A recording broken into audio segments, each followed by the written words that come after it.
Warning, the Stone Age Gamer includes a lot of bad language. Cover your mother***ing ears.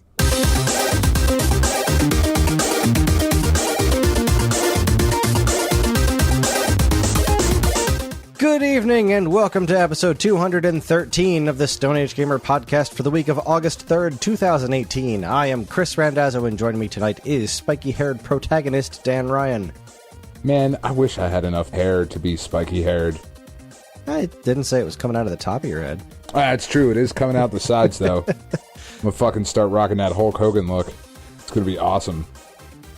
Really excited about it. Comb it out of your ears to expand on the... There you go. I'm gonna pull a Donald and get some sort of beachy wave going on.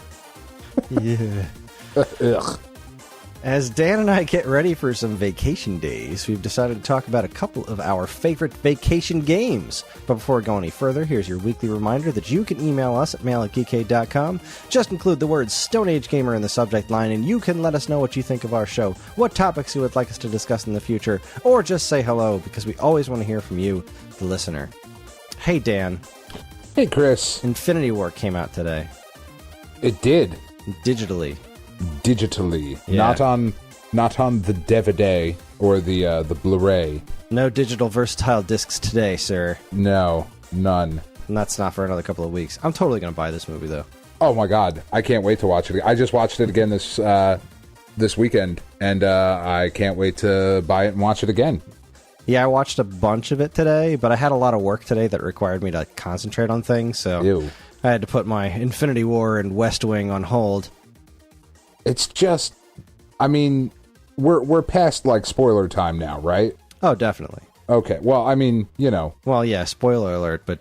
Spoiler alert, put in the sirens. Man, like, Mr. Stark, I don't feel so good. I'm not Jesus even there yet again. Christ, Spider-Man. Yeah. Like, come on. That was just even the way that it all comes together in the beginning, too. I mean, just... what a good time. I mean, that was just so heartbreaking, though. Like, the juxtaposition of Tony at the beginning of the flick, where he's talking to Pepper, and he's like, I dreamed we had a kid. And then his kid fucking dies. Yeah. Like, oh, man.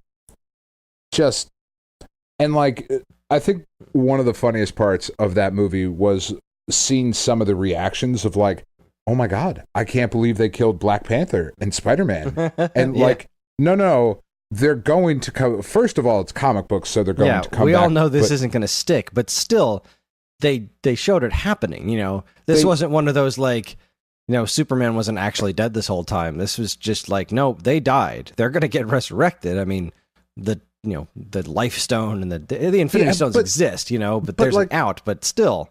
Beyond all that, they've announced the next Spider-Man and Black Panther movie. Like, those, what did you think? It was silly. Yeah. I also, in another bit of comic book movie related news, I find this to be just about the most sublimely beautiful thing I can possibly think of. In its opening weekend, the Teen Titans Go movie has made more money than Justice League. I finally watched Justice League. Did we talk about that? We did not. What a horrid piece of shit, Justice right? League. You know what? And here was my thoughts on the movie. Is I think I hate this movie. I mean, it was horrible. Mm-hmm. But I think what I hated so much about this movie, as opposed to say like Batman v Superman, like Batman v Superman is just awful. Like, it's objectively just flat bad. out bad. Justice League kept poking me with like, this like, might be cool. No, like, never mind. Right in the beginning sums it up perfectly with Wonder Woman and the stopping the bank robbers. Yeah, like he starts unloading the automatic fire and she blocks all of those bullets with her gauntlets, and I was like, wow, that was really cool. And before I could even finish that thought, what are you? A believer. Ugh. Ooh. Yuck. You saw Suicide Squad, right? No. Okay. No. I felt very similarly with Suicide Squad of it was just left of great. You know, like like, fuck, you almost, nope, you lost it. Shit, you lost it. You almost had it. But Do you remember that bit towards the end where, so Superman shows up and starts Supermaning all over the place, and it's fantastic. Yeah. Like, he's just wonderful. It's like, oh, wow, Henry Cavill can Superman. Look at him go. He flies right up next to Flash. He's like, all right, what's the plan? And it's like, we're saving people. He's sorry, you go left, I'll go right. Flash goes through the whole thing of saving those dudes, and then Superman's flying by in the background with a building in his hand. Yeah, that's pretty great. That was a great scene, and then it was again followed up by more stupid. I showed Karen some of it too, because somebody had mentioned on my Facebook post about having finally seen the movie, that Flash's crapping his pants face when he realizes Superman can see him running is like the best thing in the universe.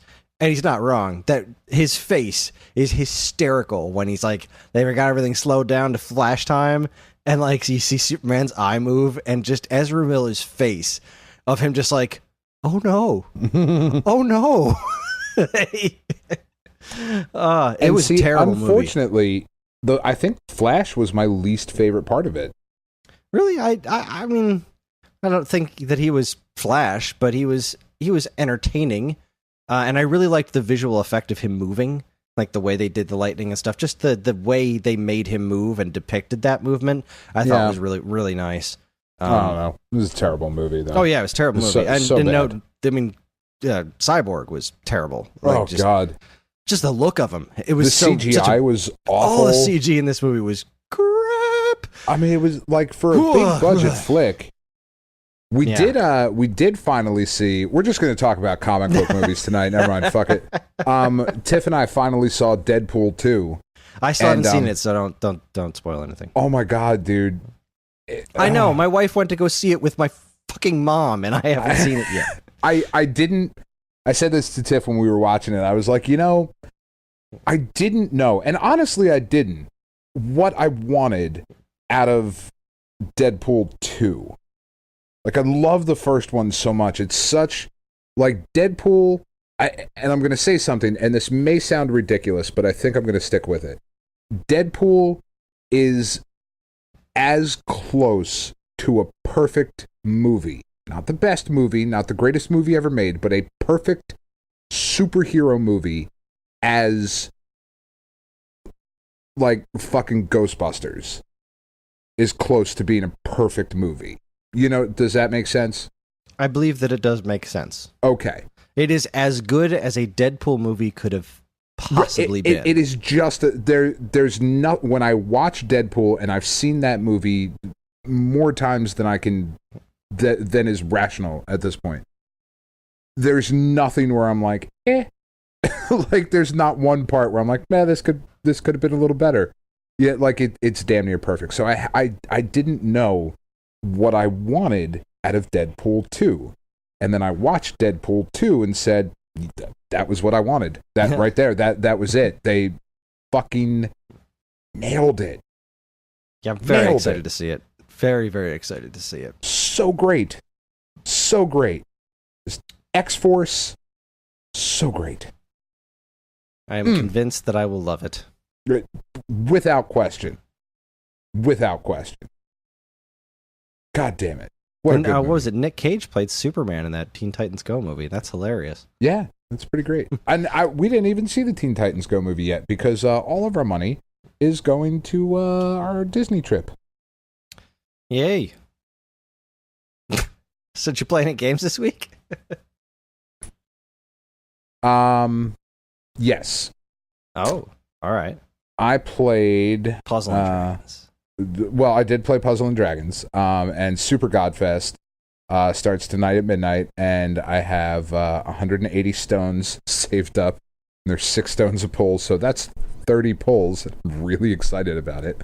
And then I played more Black Ops, because it's really fun. I played, before we came on the air, you can make your own custom cards in Black Ops that like pop up next to your name, and somebody online it's just not going to get any better than this guy's custom card. It was a black background with red letters and blood splotches, and the text that was on this card said heavy fucking metal forever. I was like, that dude fucking rules. Love this guy. Heavy fucking metal forever. Beautiful. Anyway, but we also purchased Steamworld Dig 2. I have heard pretty good things about this game. You played the first one, right? You played Dig? Yeah, I played a little bit of it. I put a couple hours into it. It didn't really catch me all that well.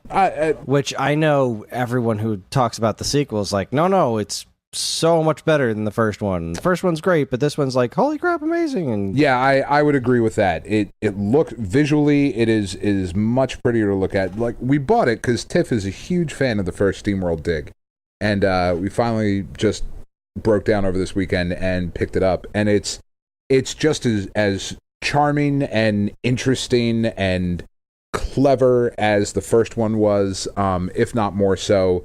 The new power-ups are very cool. It's just they're just delightful little games.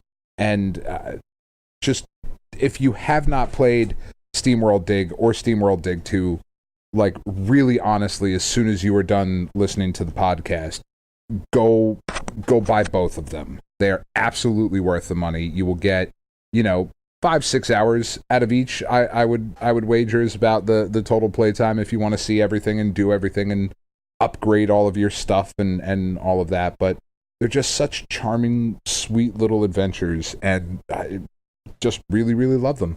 It's an excellent, excellent game. And I did pre-order Guacamelee too, so. Hooray. Yeah, I can't fucking wait. Can't wait, Chris. Yeah, that game looks wonderful. Maybe I'll play it someday. Heavy fucking metal forever, Chris. Yeah, I actually saw that you were online playing Call of Duty because I turned on my PS4 because, I think I'm getting pretty far in West of Loathing, so I wanted to start the updating process now so that when I actually want to play Horizon, I can. And I'm glad I did that because I fired up Horizon and it was updating for like an hour. So I'm glad I decided to get that out of the way beforehand. But I did fire up my old PS4 and it's there, and Horizon is in there just waiting for me to finish West of Loathing and get to work on it. I have been playing a lot more West of Loathing. I got stuck in this game. So, all right. I don't want to say the difficulty is ramping up a bit, but I don't want to say that this game is hard so much as I'm not playing it very well. That's fair. I can't really figure out why I'm losing this one battle so much.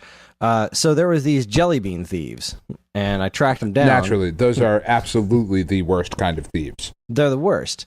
And every time I go into I've lost this battle like 12, 15 times already, at least. And I've used up all my items, like trying to get to a point where if I could just kill these 3 guys before they, kill me, then I'm good to go. But they all attack me, and if they never attack my partner. They always attack me, and if I die, the fight's over. Naturally. And so I don't know why I can't beat these guys. So I keep trying to do other things to beef myself up, and I've come really close to getting pretty far into the battle, but at the end of the day, they always just, if they hit me twice in a turn, I'm toast. It's just, game over for me. Is there not a way to like set your partner character like his defense? No. Okay. Your partner character, by the way. Your partner. Well, howdy, partner. It is a Western. Is very limited on what they can do, or at least mine is. She just shoots dudes, and which is fine, but a lot of times, like, she has almost no defense. So a lot of fights, like, she'll take the first hit and she'll be out, but then I can kind of clean up everything afterwards. Most fights I just waltz through without any issue at all. But this jelly bean fight, I just can't win.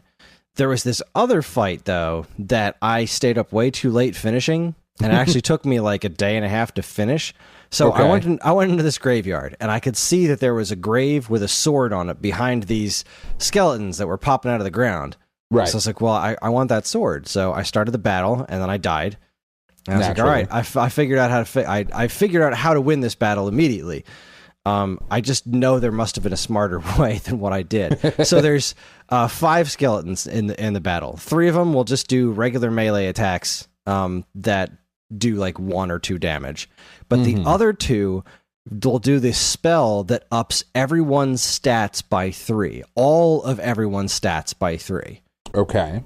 So what I did was I was like, all right, well, these guys can't attack. So I'm just going to kill these 3 guys who can hurt me and then spend the rest of my time killing these guys. Makes sense. But every turn, both of them did this thing where they raised all of their stats by 3. So in no time, they all have like 115 hit points of health. In no time, it got to the point where I could only do 1 hit point of damage on them because their defense got so high, and their whatever allows them to evade things got so high that my partner couldn't shoot them. That's frustrating. So I just kept grinding. I was like, all right, I'm not losing this battle. I can't I literally can't lose this battle because I will always be able to deal at least 1 hit point and they can't hurt me. So I just disconnected a Joy-Con and walked around the house slapping the A button for a while. Jesus. And I saved it, went to bed, woke up in the morning, continued. It took me a while, but I did win, and I got the sword, and it wasn't even as good as the other sword I already had in my inventory. Well, of course it wasn't. The sword that I do have in my inventory is quite wonderful. I've spoken about the spittoons in this game. Yes. This one came from a spittoon. There was this camp where these guys were playing like some sort of like super nerdy board game, and inside aren't they all? Inside of this camp, there was a spittoon, and I dug around in said spittoon, and I pulled out a sword that was belonged to these geeky fellows. And I go ahead and guess, what kind of rancid sword what would you call a rancid sword that you found at the bottom of a spittoon? I have absolutely no idea. The sword, spit sword. It's called Blechscalibur. Oh, Jesus Christ! Really? This is a replica of King Arthur's sword. You know it's a replica because there's no way history would have allowed the original to be this comprehensively covered in tobacco spit. Jesus Christ! That game is absurd. It is. I wanted to read you a passage from the book of West of Loathing. Okay. I recorded one of my spittoon trips, and let's see. This is a spittoon and an unusually full one. Probably best to leave it alone. Your options are take closer look or leave it alone. I said take closer look. It says, look, this isn't Mom and Pop's family fun time saloon. This is a dive bar and a dive town. People who drink in here are mainly drifters and desperados. Don't go splashing around in the literal scum of the earth. Seriously, don't. This is wrong and disgusting. It's vile behavior. Your answer is, I have my face right up to this thing. What am I finding? No, I'm not telling you. Why are you doing this to me? I had to skip lunch today. Jesus. Oh boy, that video went by super fast. Oh god, this other one I recorded was oh boy, a spittoon. At least it looks like a spittoon, but it's next to a bed. It might actually be a bedpan. Look in it. What, really? I mean, if it's just a spittoon, that's bad enough, but it might be a bedpan, and that would be way worse. Look in the bedpan. I feel like maybe you aren't getting what I'm saying. We're talking about an object that someone probably uses when they wake up in the middle of the night and can't be bothered to walk to the outhouse. And the best you can hope for is that maybe they only use it to spit nighttime tobacco juice into, in which case it's only full of rancid congealing tobacco spit. Look in the bedpan. Are you even listening to me? Or are you just sort of skimming past the text? Bedpan. Shut up, I'm investigating. Okay, fine, have it your way. Your own filthy, disgusting way. It turns out to probably not be a bedpan, but it is definitely a spittoon, and it is definitely filled with rotting brown spit. Fish around in it. What is wrong with you? Bite me. Oh, good God. Okay, you plunge your hand in up to the wrist. It makes a gloop noise and breaks breaks the thin skin of congealing toxins that was previously keeping the dire smell in relative check. Now you are choking in a miasma of oily, bitter chaw stink. Oh. You know that feeling you get when you're about to puke? How you get that taste way in back rear corners of your mouth, that metallic tang by the root of your tongue, like you're sucking in a corroded old penny? Just tell me what I found already. Did I record? Nah, I didn't record past that. Nice. This game is amazing. How much is this game? I think it's 15. It's either 10 or 15. It's worth every goddamn penny. It seems to be worth a lot more than that. I've gotten so much laughter out of this game, and I thought the spittoon thing was going to be a one-off joke, but there's one. They're all over the place, and each time you do one, the game seems to be more and more disgusted by your behavior. Oh God! So that's fantastic. By West of Loathing. Apparently, Gail Simone is playing this game right now. Really? I follow her on Twitter, and she just posted on Twitter. Bean tosser. I forget what the classes are. There's 3 different classes that you can pick. A bean tosser is better than snake handler, or snake oil something is better than cow puncher. I picked cow puncher because I thought it was hilarious. That is pretty funny. Apparently, I picked the worst one according to Gail Simone, but she's playing Really? West of Loathing. That makes me happy. Well, all right then. Also, Picross 2 is coming, so I'm super stoked about that. There's a second Picross coming to the Switch. I am excited. That's all that matters. It is all that matters, because this one has a new mode where you can do a bunch of smaller Picrosses that patch together into a giant Picross. Oh my God, I'm so excited. Fair enough.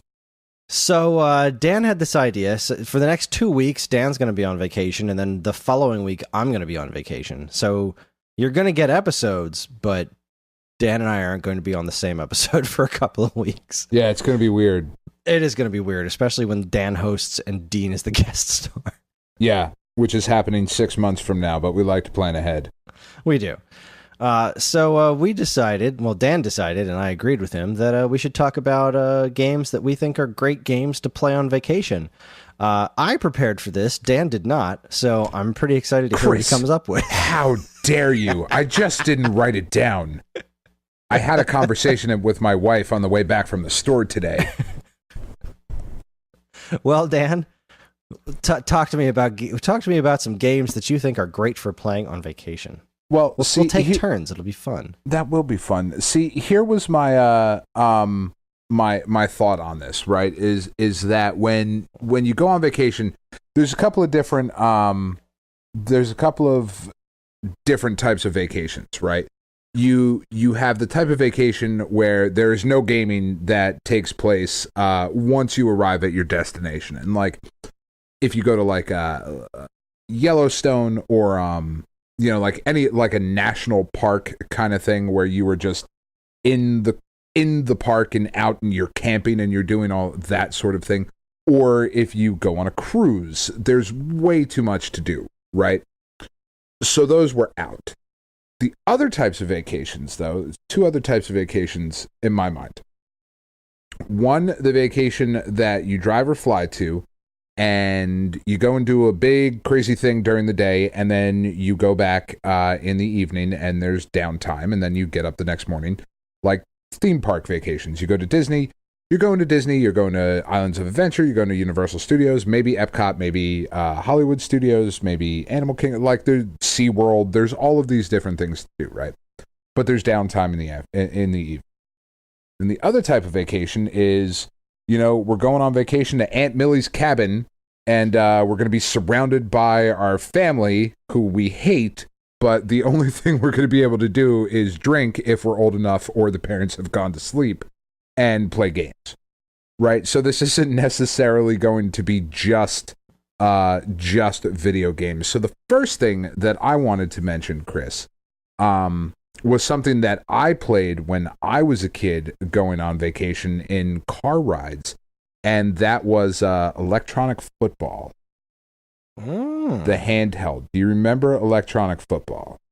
I do, because I have one. Do you? I do. I saw one in the store today and almost bought it because I knew this was our topic tonight. It's a horrible version of football. It is. Yeah, I would agree with that. It's just not football. No.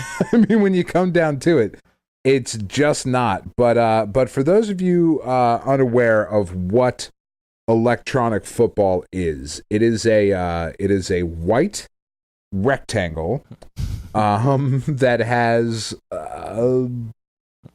like 8 buttons on it. You can move up, down, left, or right. You can kick, and that's about it.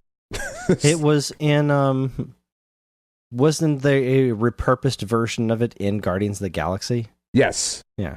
It is what Star-Lord, I think, is holding at some point. He does something with it. But it is like it came out, like the mid-70s originally. Mm-hmm. And it was a huge deal. Like, this was a big, big deal. And if you were a kid who grew up in the mid to late 70s, early 80s, you either had or had played this electronic football game at some point. Didn't matter, boy, girl, whatever. You were into it. And I have memories of sitting in car trips, on the way to wherever. Just sitting in the back and the beeps and the boops as you would watch your little red square move across your tiny ass little field and like really pretend like, oh, I'm the Giant, because right, I'm a Giants fan, so like, oh, Lawrence Taylor with a sack, and like, no, it's not, but whatever, I'm gonna make that story up anyway and pretend in my mind that that's what it is. Tiff just looked it up for me. It came out in 1978. But so you've played it, you have it. What are your memories of electronic football? Honestly, I have none, because I have one only because I bought it relatively recently. It wasn't something that we ever had when we were kids. Okay. We didn't have any portable video games when I was a little kid. I didn't get a Game Boy until the I played my friends' Game Boys, but I didn't have my own until the Play It Loud series. My first Game Boy was the Play It Loud Red Game Boy, around when the first Donkey Kong Land came out. Mm-hmm. So there was like every now and then I would borrow a like one of those Tiger LCD games from a friend or something. That was the closest I ever had to something like this. So I was at Digital Press a few years back, and they had one of these for sale, and I picked it up. And that's my memory of it. Fair enough. I mean, it's neat. It's such awesome. a cool piece of history. Yeah. It was just something I really wanted to have, and I'm glad I picked it up. I'd still like to find myself a copy of Atari Touch Me, but that has eluded me. I think going along with this one too is the old electronic baseball as well. That one was a little bit more straightforward, but was nowhere near as possible, or not possible, nowhere near as popular. Sorry, I'm reading and talking at the same time. Did you ever play the electronic baseball one? I have not. Okay, same. But I feel like that one would make I've seen video of people playing it. Yeah, like that one seems to make a lot kind more of shell. Sense, Yeah, same kind of a shell. Red dot moving from base to base, and good stuff. Good stuff. Well, one of the things that I've actually played on vacation, one of the things I like to do if I'm going to have one of those vacations where I'm going to have some time to myself to just sit, like on a beach or something, I like to try to pick things that I have always wanted to play but have never had the time for. Okay. So several years ago, my sister-in-law got married, and they got married in Costa Rica. And so I brought with me a Game Boy Advance and a copy of the original Golden Sun. Love that game. Because there's nothing quite like just RPGs on the beach, So, I don't know that I've ever played an RPG on the beach, but I'm with you. It sounds nice. Like a wonderful time. Here I am chilling in Costa Rica, and there's the ocean in front of me, and I got my little Game Boy Advance and playing Golden Sun, and every couple of minutes look up, look out at the ocean, then back down to the game. And I didn't get super far in it because I didn't have as much time to myself as I thought I would. Sure. But there was definitely a couple of hours at a time where I just sat in a beach chair and played Golden Sun, and it was really quite wonderful. Not that the Game Boy Advance is great for playing outdoors. No, not particularly. Oddly enough, the sun is what makes it more difficult to play. But I had had enough shade to make it work, and I really enjoyed it. And I like playing. I like playing games like that when I'm on vacation because it's just kind of nice to get lost in something like that. I also brought Golden Sun on a plane ride with me once, so good stuff for that. I played all the way through Golden Sun, and I think we've talked about it before. But I played all the way through it at my former job as a telemarketer. Yes. I would just sit there and play Golden Sun. I love that world. I love the character designs. The summons were so cool. Like, it was just a really, really good game. It was so really impressive looking. The camera angle thing where it like spin into the battle, and it was all 2D sprites, but just that little rudimentary 3D business they had going on was a great presentation. That series really deserves a little more love. Well, there was one for the Wii, right? There was one for the DS. That was the last one they released. That was the last one. There's never been a console Golden Sun. Was there supposed to be one for the Wii? I know a lot of people wanted one. Okay. But, I thought maybe it had gotten announced at some point. Just the 2 GBA ones and then the DS one, and that was it. I do love this game. This is something that I would be very, very excited if there was something new announced with it. You know what's strange about Golden Sun? I just learned recently that there was a patch for Super Smash Bros. For Wii U that removed Isaac as an assist trophy. Really? Just took him right out of the game. That's weird.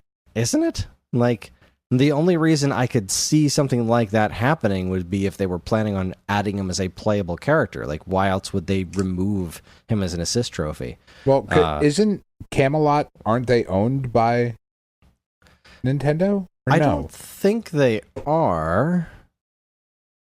I don't know really what the status of... I mean, I don't think they're owned by Nintendo, but they're certainly have a great relationship with Nintendo. Camelot Software is... They do not seem to have a parent company. They are just their own thing. Huh. Oh, from 1990 to 1995, they were owned by Sega, but now I believe they're their own thing. Yeah. But they've developed Mario sports games and stuff. They have a great relationship with Nintendo. Really have no idea what the deal is with Golden Sun and why there hasn't been a new one. Well, give me some more goddamn Golden Sun. Seriously. Now let's each do one more before we take a break. Yeah, sticking with the Game Boy Advance, because it seemed to always happen that I would get the game for Christmas, and then over Christmas vacation, take a family trip, would be the Castlevania Game Boy Advance and DS series of games. Mm-hmm. And those were perfect for playing on a plane or in a car ride, to and from a place, or after you've just gotten finished with a theme park, you can kind of come in, and those games were certainly playable in smaller chunks. What I always thought was so brilliant about those games was that you could sit there and play them for a good long period of time or a short period of time and still have a very enjoyable experience. You could feel like you were making progression in the game, even if like I got 20 minutes. I'm going to put 20 minutes into this and maybe I'll level up once. There was always something to do, something to get to. And those games are so good that that they are always synonymous with vacation for me. I would agree with... I've never really played those on vacation. I just always kind of marathoned them when they came out. Mm-hmm. But I really love those games. Well, and you know what I mean, right? Like, you can do it for, like, it's going to take us a half hour, like our hotel's a half hour from the thing we're going to do. Yeah, all right, they're well, great. I'm going to level up the twice. DS ones where you can just, open and close. Absolutely. Yeah. I mean, I also awesome stuff. Love the fact that in, I believe it was Dawn of Sorrow, mm-hmm. that one of the power-ups you could get early on was a cat summon. Yes. And you just put out your arm, and a cat shoots out of it and goes, meow. So ridiculous. It's one of the best things in the history of humanity. But for a relatively annualized series there for a couple of years, just quality game after quality game. Yeah, they were really cranking out some good stuff. Some are better than others, but there's not a bad one in the bunch. Yeah, I mean, they all had different. What an interesting progression of games, right? Like, what a fascinating progression of games. You had the first one, Circle the Moon, that was super dark because they just designed it like a game. Yeah. Like, oh, wait, nobody can see this. there's no light. Damn. That game was so much better played on the SP and then the DS. My goodness. Yeah, definitely. Then you had the second one, Harmony of Dissonance, that was super colorful. Yeah. Way over the top. Way over the top colorful. And also, they sacrificed sound quality to make the graphics better. Which the is game fine. Looks amazing, but the music sounds like it's coming out of a regular Game Boy instead of a GBA. It does sound And then they really evened terrible. it out with Aria of Sorrow. Mm-hmm. And then the DS ones were Dawn of Sorrow, which is the freaking masterpiece, Portrait of Ruin, which is an interesting little segue there with the two different characters, and then Order of Ecclesia, which has Shinoa, which is a really awesome character design. So, just awesome stuff. Really, really great. Absolutely agree.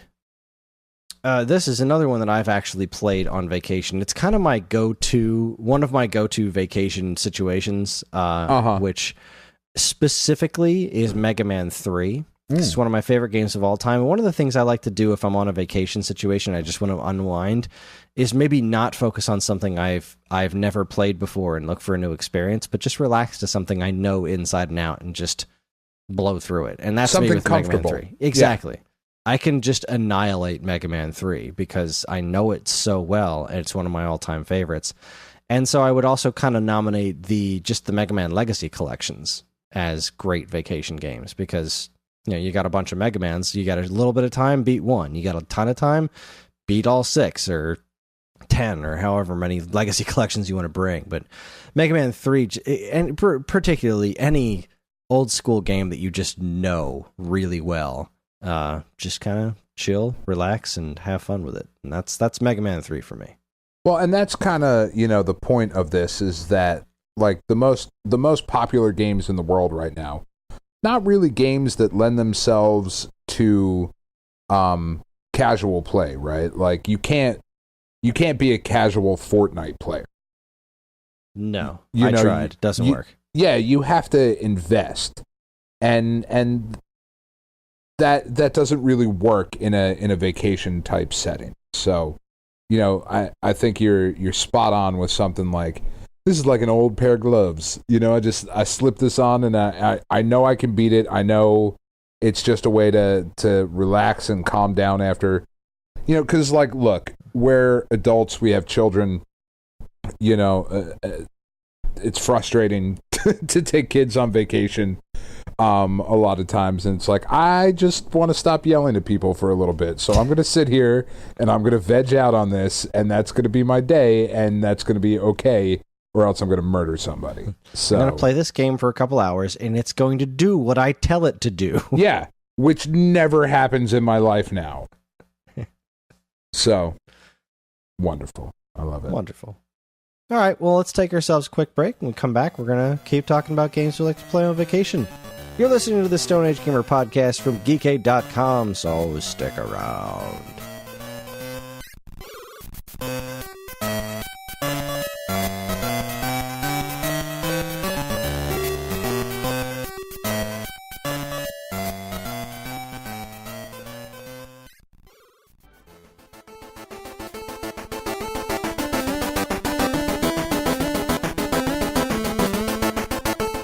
The Stone Age Gamer podcast is coming to Long Island Retro. Join me and special guests Dean from the Vest and Friends podcast and Matt from the Waveback podcast as we engage in a bracket tournament-style showdown to determine what the best worst controller of all time is. Is the Nintendo 64's three-handed grip better than the Atari Jaguar's numeric keypad?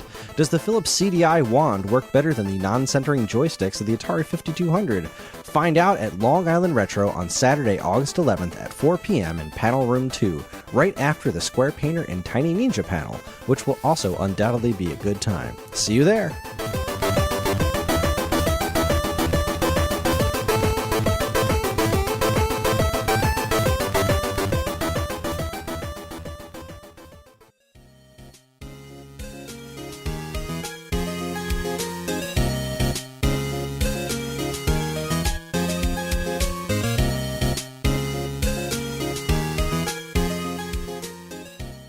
And we're back.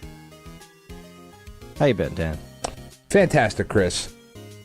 So, as I mentioned on the two different types of vacation, one of the vacations that you can take with your family is that family vacation where you meet up with a bunch of other members of your family.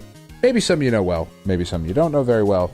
And I think perfect gaming experience to really figure out who the members of your family are. It's Cards Against Humanity. Yeah. Now Yeah. I know we're a video game podcast, Kris. I get that. But this is a weird topic and we're going with it. So Cards Against Humanity, for those of you who have never played Cards Against Humanity, it is one of the most delightful ways to spend some time with other people on the planet. And how it works is you have one person who picks up is it a white card or a black card? I don't remember. It's been a long time since I've played it. You pick up a white card, and on the white card, it has some sort of scenario. And you, as the person holding the card, has to read out the scenario. And however many people are playing against you, they have 7 cards in their hand. And they have to give the card that best completes your sentence. Right? So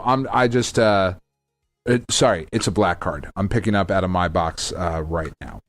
So you pick up a black card, Kris, and I'm the dealer, and I put down the black card that I've just pulled out, and it says, "My body is ready."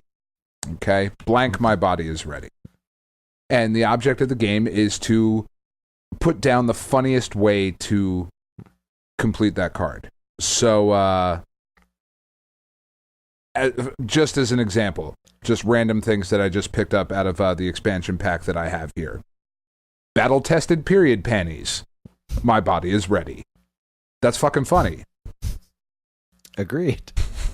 Doing the waffle stomp. My body is ready. Nutella.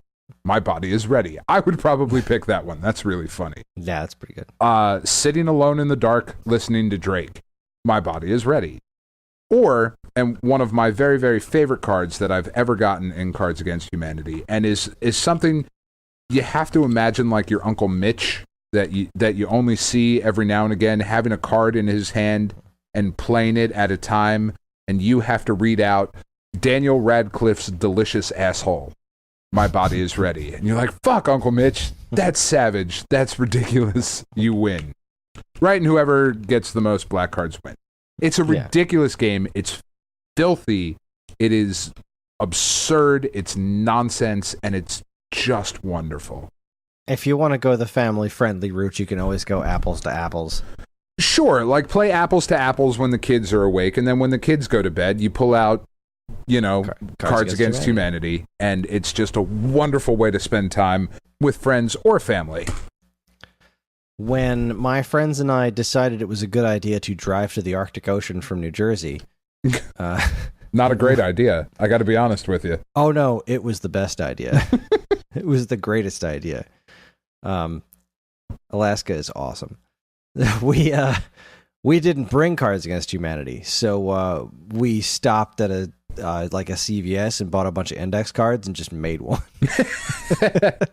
Well, and that's kind of the beautiful thing about Cards Against Humanity is that they sell packages, like they're a wonderful company that does really great humanitarian things for being terribly filthy people. They do really, really great humanitarian works. But they have this wonderful sense of humor about them where they will sell you a box of nothing and it's just blank cards. for you to come up with your own shit that you paid money for. So you guys did it smart by just buying index cards. We did. It was fun. I can't remember where. I don't know where that set went, but we had a lot of fun with it in the car. It's just good stuff. So something to play with the family. Cards Against Humanity. You know what else we did in that car? Oh, I like where this is going. I've seen those videos. Hey, I played a metric ton. I brought my original Game Boy with because that's just kind of the flavor I was in. And I played a ton of Mario's Picross and Tennis. Ooh. Not the T-titled game I was going to go with on the original Game Boy, but... No, and Super Mario Land. But really, most of the time I spent was playing Mario's Picross and Tennis. I've expressed my undying love for all things Picross on this podcast many a time, but for the longest time, for a solid 13 years, all we had here in America was Mario's Picross for the black and white Game Boy, and I have played through that game, every puzzle in that game, several times over, and it's just wonderful. And it's just that reminds me of vacation. Even when I was younger, when I got my first Game Boy and I got Mario's Picross, I took it with us on like a family vacation. And right. I was still playing it years later when we drove to Alaska and swam in the Arctic Ocean. And that was great. And the same thing with tennis. Tennis is just a simple, ridiculous tennis game with super catchy hip Tanaka music, and Mario is the umpire, and it's just great. It is a delightful little game. And I was going to say, when I was younger, my go-to on, car rides, driving from South Jersey to North Jersey, which isn't that long. I mean, it's, hour 45 minutes or whatever. But it was a vacation, and we would go up and visit family up there and stay for the weekend or, a long weekend or whatever. And it was always just Tetris. Yeah. Just with my original Game Boy set up with the light and the magnifying glass and the speakers and the shit that flapped out on the side and the extra whatever. Like all of that stuff just to play Tetris. Because I don't know that there is a more perfect game. I would agree. Tetris is about as good as it gets as far as literal video game perfection, and especially that Game Boy version. That Game Boy version is pretty unforgettable. I did spend a decent chunk of time with it, but I had the NES version since I didn't have a Game Boy, and that's what I spent the most of my time with. And hot dang if I didn't play the heck out of that game. Just an absurd amount of time has been put into, like, I have put more hours into Tetris than although Puzzle and Dragons might be catching up, but I have put an absurd amount of time into that game. One of the other things I was going to mention, apart from, because like it's so easy now, right? Like we take car trips, like with my kids, they're 9, and they have their DVD player in the car, and they bring their iPads, and they can play Minecraft. They're games that don't need to be connected online, because they're 9. We're not getting them a cell connection for their iPads, and I'm not like paying for a hotspot, But kids who are older, like, can just pull out their phones, and they have access to thousands and thousands. It was different when we were kids. When we were kids, Chris, we would have to sit in the back seat of, Uncle Steve's station wagon, and we would have to play Travel Trouble. And Travel Trouble was a wonderful time, just this tiny little version. Trouble is, kids who are listening, it's a board game. Board games were things that you didn't play when you were bored. Haha, that's not what it means. You're not funny. It was a game that was out on a board, see? And Trouble had this... The Pop-O-Matic bubble, dude. The Pop-O-Matic bubble was just the most incredible sound. My son is enamored by Trouble. He got a crappy Disney Cars Trouble, which... It's just the best noise. It's a noise that is almost as good as a home run. Yeah, you know what? Keep talking. Like, it's just... Tiff just said it's like Buka Buka. Puka Puka. But, like, that sound of... apparently, my sister-in-law had a boyfriend in high school who had a band that wrote a song called Puka Puka about the Trouble. noise. But it's just this one. Oh God, it's so good. It's such a good noise, Chris. Just keep doing it. Just the thing about this, I'm halfway there, Chris. yeah. I'm almost there. So this crappy Cars version of Trouble is just awful in every way because Cars is awful in every way. Oh God, it really is. I hate Cars, but It's almost as bad as The Good Dinosaur. I haven't seen that one. But That movie sucks on toast. it looked pretty crappy. It's a Western. That's weird. It- Great. I'm going to be doing this for the rest of the show. It's very odd. But the Pop-O-Matic bubble is removable on this one. Ooh, so you can just carry the bubble around? Exactly. I just have the Pop-O-Matic bubble like a fidget spinner in my hand, which is kind of great. But at the same time, wonderful. There's no slots in this one. Like the pieces just go on a flat board. Like what the hell? What Bush League crap is this? Give me trouble, because the great thing about the the travel one is great. I had Trouble too. I had so many travel games. I love the Travel Connect 4 was really cool. Travel Connect 4 is good. My kids lost all the pieces on our last trip to Virginia. They're in my car currently. But What the heck? There was what was the one Travel Battleship. Travel Battleship was great. Travel Yahtzee was awesome because Travel it was Yahtzee is good. It was this little bar that had the dice in it, and you couldn't get the dice out. What you did was you shook it around, you turned it upside down, and then you pressed the little buttons on the back, and they would hold the dice in place, so you could tell which. Like, so you're not rolling dice, you're just stopping them, and then that's how you get your numbers. Oh, it was great. Travel board games were the best.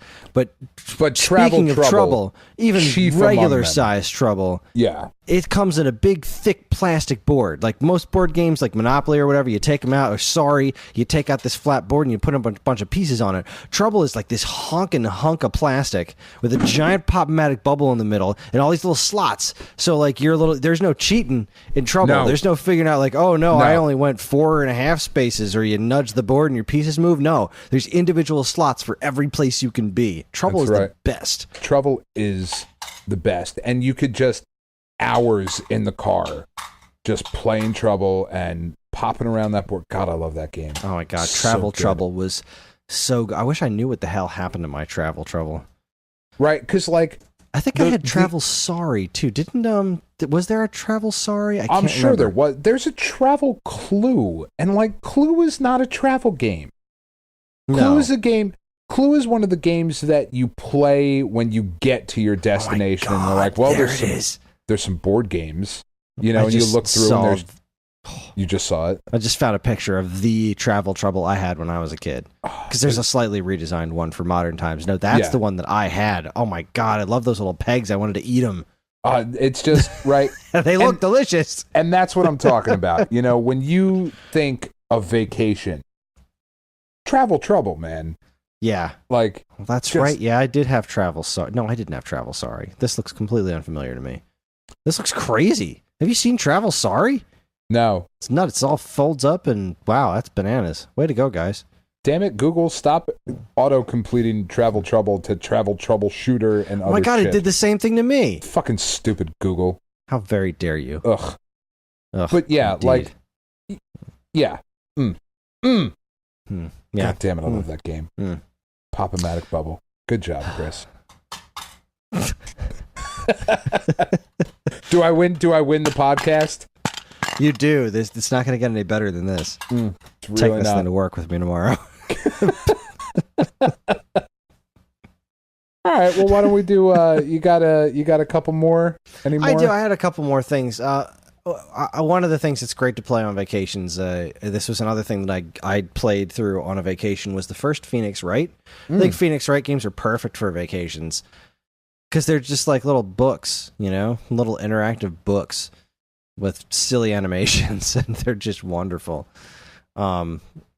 Vacation's another time to. I mentioned before, like games you always wanted to play but never had time for, kind of like what we're doing with the summer series, you know. But I've always liked to try to approach them like, oh, I'm going to be on a plane for a couple hours. I'm going to grab a Zelda game that I never bothered to play, like, right? The weirdo ones like Phantom Hourglass, Spirit Traps, the Oracle games, Minish Cap, Triforce Heroes, Spirit Traps. Right, I can talk. Weirdo Metroid games. Like the next time I get the opportunity, I'd love to just like I've got a several hour block of time. I'm going to play Metroid Prime Hunters because I've always wanted to do that. Or Federation Force even. I'd like to play Federation Force. Would you, though? I would, because I heard it's a pretty decent game, and it's by, what was it, Goodfeel? Is that the people who did Federation Force? Goodness, I can't remember. I don't know. It's by a company that does lots of good things. Next Level Games did Federation Force. Next Level Games doesn't make crappy games. They did the Mario Strikers games and Luigi's Mansion for DS. Like, these guys have a pretty good track record. These are the guys that made friggin' Punch-Out for the Wii. Like, I get it. It is not what anyone wanted out of the Metroid franchise, especially at this time. That time. That said, these guys have such a great track record, I can't imagine it's a bad game. And people who have actually played it have said, this is pretty good. It was really unfortunate that they came out with that Blast Ball at the same time as Rocket League was happening. Yeah. Because Blast Ball is super fun. It's just not nearly as fun as Rocket League. Yeah, it's just not. It's just not. And it's a shame, because if it had come out first, if it had beat Rocket League by just a few months, it would have, carved out a nice little niche for itself, and that would have been fine. But really, you put it next to Rocket League just outclasses it in every conceivable way. So it really does. It's a shame. But yes, I would like to. I would like to. There was a canceled game from them called WWE Titans Parts Unknown. I don't know what the hell that's supposed to mean. And some game called Clockwork. WERK. Whatever. Well, they have 98 employees, according to Wikipedia. Good for them. I only had a couple more. One would be, when you would get to your destination, a lot of times that destination would have that weird ass multi-game box that you could play chess or checkers or backgammon or cribbage or any of that other shit that you never learned how to play. So you always ended up just playing checkers. Always a good time. Loved that. I had a travel chessboard that was magnetic and it was awesome. That is awesome. Scrabble was another one.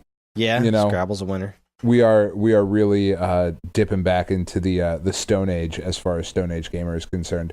But honestly, Chris, perhaps my favorite travel game of all time, the thing that I play on vacation, the game that always reminded me of vacation, was a deck of cards. Just a simple deck of cards to play solitaire on an airplane, to play point rummy when I used to gamble with my aunts when I was a kid. We would play point rummy for a penny a point, and I would walk away with $4 feeling like the king of the fucking world because I was 7 and didn't know what money meant. And I think my fondest memories are just playing cards with my family, staying up later than I should have because it's vacation and bedtimes don't count, and you're super tired, but no, I'm good. I'm all right. I'm fine. I'm awake. I'm not tired. Right? I'm not tired. You're tired. I'm not tired. You're tired. You're sunburned. Everything fucking hurts. You're like hot and cold all at the same time, and like shit's peeling off of you. But it's 8:30, and you're 9 years old or 8 years old, and you're like, I'm so tired, but I want to play cards, and just the most wonderful time doing that. So above all else, really going back to putting the Stone Age in Stone Age gamer, Chris, a deck of cards is the best vacation game. I will go serious. Not serious. I will go similar to that. I will go XM. I will go similar to that. I don't have very many vacation thoughts of decks of cards. I did spend a lot of time playing it at home, but no, if I'm thinking vacation games, it's Uno. Yeah. I mean, I can think of so many vacations where any vacation I ever took with Karen, we always take a deck of Uno cards with us, and we'll just sit and she'll kick my ass at Uno for hours, because that woman has the most ridiculous luck when it comes to Uno. It is absurd. Because when you're playing one-on-one Uno, there's not a lot of strategy. It's just There's really not. It's just luck of the draw. What comes up next? It's luck of the draw. And she would kick the ever-loving shit out of me all the time. But always a good time. Always a good time. I mean, we would Always just fun. spend a ton of time on Uno. And you can get video game Uno for some reason if you want it. And you shouldn't. You should just buy the cards. You really should. Like, there's a certain point where, like, we are a video game podcast. We've done this for 200 episodes. And, you know, we obviously love video games, but there are very few instances where technology is not the answer.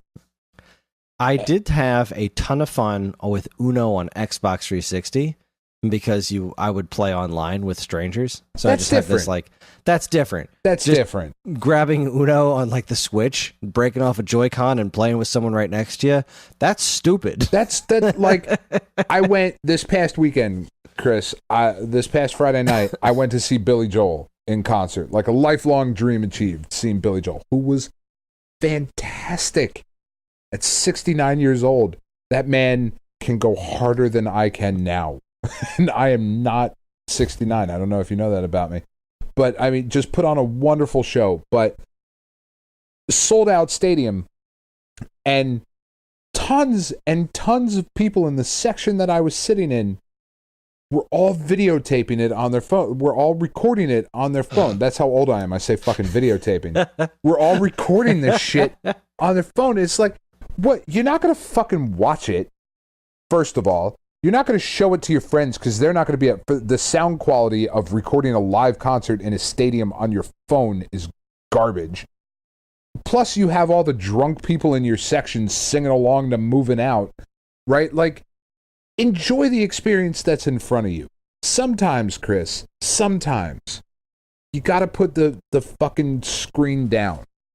You have to. And you have to just enjoy the people that are around you. Right? And you got to make that fucking pop-o-matic bubble noise. God damn it, that's a beautiful sound. Isn't it? Oh, I love it. I love it. And you can't recreate that digitally, Chris. A digital pop-o-matic bubble, a digimatic bubble, it's just not the same. It's not. You know what else you can never recreate digitally? The sound and feel of a zapper gun. Yeah, just not something that's going to happen. It's funny you said that videotaping thing. Yeah. I was editing a report. I edit reports for the FAA for anyone who wants to know. And one of the reports Good, we're tracking you down. One of the reports I got, the engineer said that they videotaped the experiment. And I was like, no, you didn't. You didn't, though. I mean, I know what you mean, but you didn't, though. You didn't. I have to change this to recorded because I don't think I'm going to find a VHS tape in your camcorder when I go to your office. Is this Betamax? Do I have to use the adapter? Fuck. Now, I'm not saying there aren't CRTs laying around in the FAA. We just upgraded to like Windows, I don't know. 95? It is a government 95. facility. Yes. We just went from Windows 95 to Windows ME. Oh, God. It's a Millennium Edition. Oh, it's so good. Yeah. It's so good. They don't even care now. You can make as many copies as you want. They don't really support it with update packs very often, though. Cause your computer to catch fire. Anyway, I just thought it was funny that's the second time I've heard videotaped in the last 24 hours. Well, Chris, we're old men now, and that's okay. But for a nonsense topic that I threw out in a chat last week, I think this has gone pretty well. I agree. This has gone as well as I could possibly imagine, and I think we should wrap up this show so I can go upstairs, get in bed, and play more West of Loathing. Sounds like a plan. There is no more blood to be got from this stone. I'm going to get those goddamn jelly beans back if it kills me. As well you should. That's right. And you know what you should do is you should get in touch with us at mail@geekade.com, as well as all flavors of social media that we inhabit. You can like us on Facebook, find us on Instagram at Geekade, subscribe to our YouTube and Twitch channels for all our latest video content, follow us on Twitter at _Geekade. You can also find us individually on Twitter. I'm at Geekade Kris. That's Geekade Kris. And Dan, where are you? I am at Geekade Dan. Please feel free to follow on Twitter and yell at me for not mentioning Monopoly, because fuck Monopoly. But I know there's somebody listening to this podcast being like, Monopoly is the greatest game to play on vacation. Not on vacation, no. You want to get along with people on vacation. Fucking Monopoly and whatever else that... Because there's got to be stuff that we missed, Kris. Oh, I'm sure there is. There's got to be. I mean, we were just talking about Dan. I didn't even mention all the things that were on my list, so whatever. I'm at Geekade Kris. He's at Geekade Day. If you're interested in more information about anything we discussed tonight, be sure to check out our show notes. While you're at it, you can also subscribe to this and any of our other wonderful podcasts on iTunes or Stitcher, where if you're super nice, you can leave us a review, because any and all feedback is welcome and appreciated. We'd also like to thank our intrepid editor, Evan, for making the show listenable for all you folks, and we'd like to thank Mark TDK Knight for our show's theme song. You can check him out on SoundCloud, Bandcamp, or his website, which we have a link to in the show notes. Again, always remember to keep your eyes on geekade.com for even more fresh, original content. Dan is not going to be here for 2 weeks, like I said earlier. So next week, we're going to be visited by Ryan Cross from StoneAgeGamer.com, the founder of The Feast. Right. I wonder what his favorite vacation game is. You know what? I'm going to be technically on vacation with him when I go on vacation. I'll ask him. Or we could just ask him next week when he's I bet you it's like the some show. Settlers of Catan shit. Probably. Nerd. But yeah, he's going to be on this show next week, unless he heard us call him a nerd. Nah, he doesn't care. He is a nerd. He knows it. And he's going to talk about a bunch of stuff, actually. I want to know Ryan's, and I want to know Ferg's. Yes. And anyone else, I do want to know everybody else's, but I do really want to know Ferg's. Yeah, I went on to Ferg. What do you like? What are your vacation games? Tell me. Don't fucking say Operation. And I'll say this. Game. You know what else is great on vacation? Is listening to Ferg's podcast. Mm-hmm. That's something that I do when I have, like, time. Just throw on Ferg's podcast. It's a wonderful Atari 2600 game-by-game podcast. Listen to it. It is wonderful and joyous. And I like listening to it. All right, that's it. I'm rambling now. I want to go to bed. Dan, enjoy your vacation. I will, Kris. I will miss you terribly. Back in 6 months. You'll be back in 6 months. I'll be old and gray. It would be great. Great. All right, on behalf of Dan and myself, keep playing games.